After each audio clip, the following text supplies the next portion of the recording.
சமூக ஆர்வலரான அன்னை விஜி சரவணன் அவர்கள் கடந்த 4 ஆண்டுகளுக்கும் மேலாக ஸ்ரீவைகுண்ட தொகுதி மற்றும் அதன் சுற்று வட்டார பகுதிகளில் உள்ள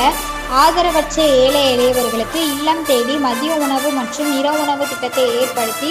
உணவு வழங்கி வருகிறார். இந்நிலையில் தமிழக வெற்றி கழகத்தின் 50 கொள்கை தலைவர்களுள் ஒருவரான சமூக ஆர்வலர் அஞ்சலை அம்மாளை கொள்கை தலைவராக அறிவித்ததன் ஈர்ப்பால் தமிழக வெற்றி கழகத்துடன் இணைந்து தமிழக வெற்றி கழக தலைவர் தளபதி திரு விஜய் அவர்களின் ஆசியுடன் கழக பொதுச் செயலாளர் அண்ணன் ருசி என் ஆனந்த் அவர்களின் வழிகாட்டுதலின்படியும் 21/12/2025 அன்று 1286வது நாளாக ஏரல், உண்டியூர், ஸ்ரீவைகுண்டம், கோட்டைக்காடு, சிறுத்தொண்டநல்லூர் மற்றும் கீழமங்கலக்குறிச்சி அதன் சுற்று வட்டார பகுதிகளில் உள்ள